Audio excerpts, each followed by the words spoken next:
Bonjour Michel Polnareff. Salut Patrick. C'est un événement de vous avoir ici sur ce plateau, un grand bonheur. 210 000 personnes vous ont applaudi à la fête de l'humanité. C'est un record absolu. Une marée humaine. Qu'est-ce qu'on ressent, Michel ? Déjà, sur les réseaux sociaux, je sais qu'il y avait beaucoup de gens qui m'avaient un peu reproché de faire partie de cette fête. Mais enfin, moi, je suis complètement apolitique. Et en fait, il faut considérer le truc comme un grand événement musical, ce que ça a été d'ailleurs. Donc on a toujours un peu le trac quand même, parce que ça fait quand même pas mal de monde. On a encore le trac aujourd'hui, Michel Polnareff. Moi, je crois que le jour où on n'a pas le trac, je crois qu'il faut arrêter, parce que ça veut dire qu'on n'est pas normal. Hein. Je veux dire, il faut. Donc comme j'ai l'intention de rester normal le plus longtemps possible, je veux dire non. C'est vrai que bon, en plus il y avait un tel amour du public pour moi, et ben je veux dire, c'est tellement touchant de voir certaines personnes, dont certaines me voyaient d'ailleurs pour la première fois. Donc j'ai ressenti tout ça, c'était très, très émouvant, un succès vraiment formidable. Oui, 300 000 personnes depuis que la tournée a repris, et bientôt la tournée va être internationale. On vous attend dans le monde, Michel.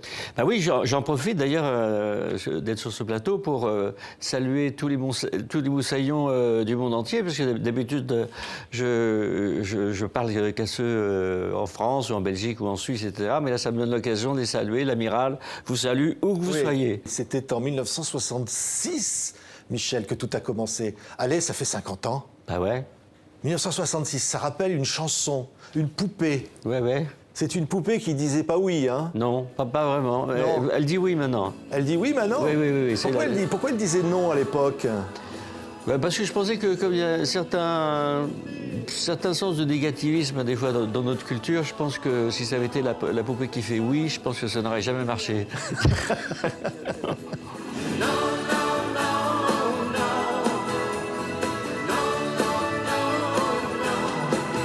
Et alors, ça a été le début d'une histoire merveilleuse, histoire d'amour avec le public, enregistrée à Londres, dans le studio de Donovan, avec Jimmy Page à la guitare. Bravo, oui.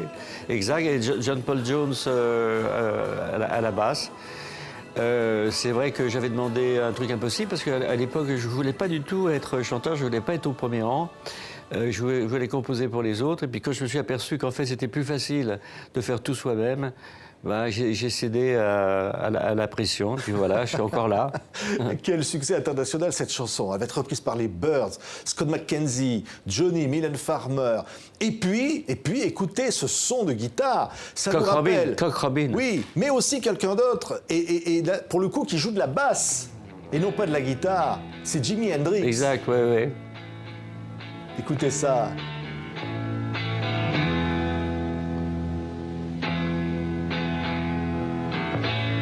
Noel Redding à la guitare. Exact, oui. Et Miss Mitchell, si je ne me trompe pas, à la batterie. Ouais. Incroyable. Souvenir d'une tournée avec Johnny. Oui, ça n'a pas été vraiment une tournée. J'ai fait quelques dates avec lui au Palais des Sports. C'était un bon souvenir. C'était un peu dur pendant les répétitions parce que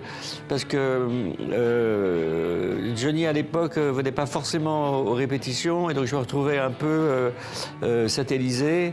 Et je ne savais pas exactement quel était l'ordre des chansons. Donc j'étais terrorisé parce qu'il avait une chanson, si je ne me trompe pas, qui s'appelle si tu parles la première. Et l'intro était moi. Et je ne savais pas à quel moment ça se passait. Donc j'étais un peu nerveux parce que comme l'ordre changeait constamment, je n'étais pas sûr exactement à quel moment il fallait que j'attaque. Mais Johnny et moi, on est copains depuis toujours. Et c'est un formidable souvenir qu'on évoque très souvent quand on se voit. Ah oui. Et Love Me, Please Love Me. Parce que tout de suite après, ça va être sur toutes les radios. C'est une forme de révolution. Vous engagez une forme de révolution musicale, Michel.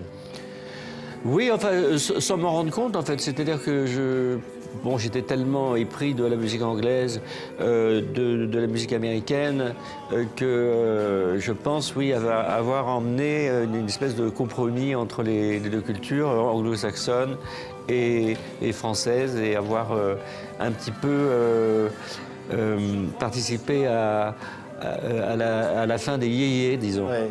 Écoutez ça, juste un instant.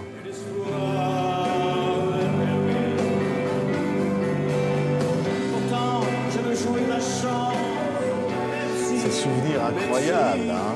Alors, c'est évidemment le pianiste que vous êtes. Mais qu'est-ce que ça a été dur? Vous le racontez dans ce livre, appelé Sperme, d'ailleurs on va en reparler. Ça a été dur d'apprendre le piano. Votre prof vous tapait sur les doigts, 10 heures par jour. Bah, surtout quand votre prof, c'est votre prof à domicile qui s'appelait mon père et qui, disons, avait une certaine tendance à me frapper à chaque fois que je faisais une erreur. Et ça m'arrivait évidemment parce que j'avais pas la connaissance que j'ai maintenant. Maintenant, si je fais une fausse note, c'est une fausse note qui m'amuse, Oui. dont je rigole. À l'époque, Oui. c'était pas le cas du Non, tout. mais vous dites même, j'ai payé les pots que je n'ai pas cassés. Ouais. Oui, ça a été difficile. Alors, bon, j'en ai voulu beaucoup à mon père, qui voulait d'ailleurs absolument pas que je fasse ce métier, si on peut appeler ça un métier. Pour moi, c'est une mission, c'est pas un métier. Des fois, je me dis, mais des fois, avant de rentrer sur scène, l'autre jour, j'avais dit à Coulier, en rentrant sur scène, que j'avais toutes les fois, j'ai dit, je te déteste. Ok, parce que on peut dire ce qu'on veut, mais je veux dire, ça fait peur quand même. C'est bon. Et puis en même temps, après, on a dit après, puis il me dit, tu me dis, je te déteste. Et alors, tu t'es bien régalé. Tu dis oui, mais je lui dis, je te déteste. Comme on dit, je t'aime. C'est parce que Oui. c'est vrai que c'est formidable de vaincre sa peur et d'aller et puis de donner tellement de bonheur au public. Oui. Ça c'est la récompense. Oui. C'est la récompense. Vous parlez de ce père dans ce livre, Michel. Et vous dites aussi, évidemment, qu'il ne vous a pas aidé. Vous racontez un concert, vous faisiez la première partie des Beach Boys.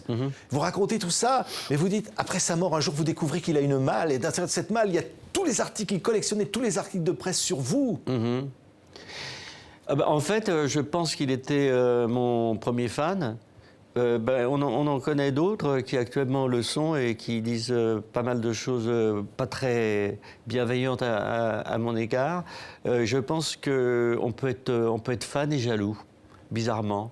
Mais l'ensemble du public, enfin, ce que j'appelle les moussaillons, vraiment les purs et durs, etc., vraiment me suivent d'une façon tellement... Et puis c'est réciproque. Je les aime autant qu'ils m'aiment. Oui. Comme l'amour, avec toi. Comment une chanson comme ça peut faire scandale? Interdite avant 22 heures. Oui. Bah oui, c'est vrai que ça paraît un peu bizarre. Il y a quand même... moi, quand je la chante actuellement, bon, je la redis pas du tout, mais je la trouverais presque désuète par rapport à certains textes qui sont actuellement autorisés sur les antennes. Oui. Mais enfin bon, c'est un changement d'époque, et tant mieux.